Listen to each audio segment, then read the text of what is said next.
Un des grands besoins de notre société, c'est de vivre davantage au moment présent. Puis on cherche des outils, des instruments pour y arriver, on cherche des méthodes, des recettes, on lit des livres, on va assister à des ateliers, des conférences. C'est quoi le moment présent? Est-ce que c'est un lieu? Est-ce que c'est une sensation? Est-ce que c'est une émotion? Est-ce que quand on y arrive, on sait qu'on est dans le moment présent? Est-ce qu'il y a des cloches qui sonnent? Comment fait-on? Parce que le moment présent, du moment que j'en parle, il est déjà passé à un autre moment, à un autre moment, à un autre moment. Pour moi, le moment présent, c'est le lieu du corps, parce que lui, il l'est toujours. Tu ne peux pas respirer au passé, tu ne peux pas respirer au futur. Tu ne peux que respirer dans l'instant présent. Donc, le corps, lui, est toujours dans l'instant présent. Ce qui signifie que quand on revient au corps, on réalise que le moment présent est vivant. C'est un lieu qui est vivant.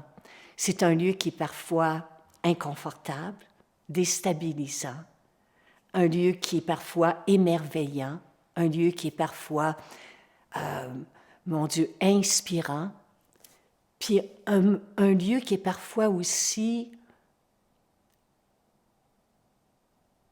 je dirais,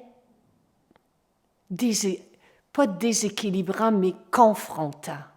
Confrontant, parce que de vouloir vivre au moment présent, c'est essentiel.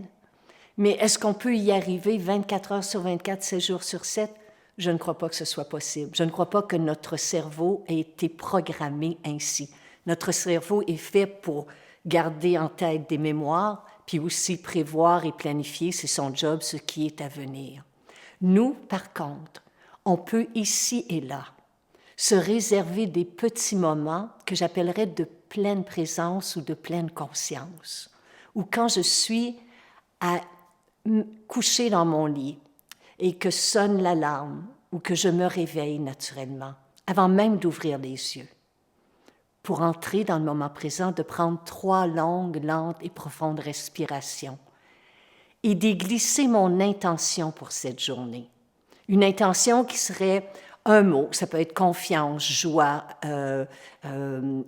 ouverture, souplesse, patience, un mot qui va donner une direction à mes pensées, mes paroles, mes actions pour la journée.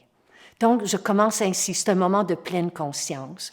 Ensuite, quand j'arrive dans la salle de bain, en me lavant les dents, au lieu de toujours d'être à planifier ce que je vais manger pour déjeuner, quelle route je vais prendre pour me rendre au travail, quel dossier j'ai à régler, quel appareil, quel appel j'ai à faire ou quel courriel j'ai à envoyer, de vraiment me laver les dents. De vraiment, ces 2 minutes, là, mais d'être là avec la sensation de l'eau, le goût du dentifrice, la sensation de la céramique ou du plancher sous mes pieds. Puis la même chose dans la douche. Puis on peut faire ces petits moments-là toute la journée, des moments de pleine conscience, de pleine présence, qui sont des atterrissages éclairs dans l'instant présent. Là. Tu ne peux pas être plus dans le présent que ça. Là. C'est ça ton moment présent. Bien, au fil de 24 heures, ils deviennent cumulatifs. Et au fil de la journée, tu as l'impression d'avoir vécu davantage dans le moment présent qu'hier ou avant-hier.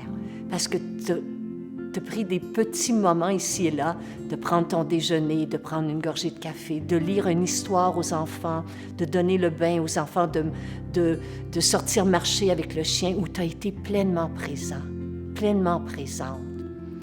Puis ça fait que, j'ai vécu plein de petits moments présents dans ma journée.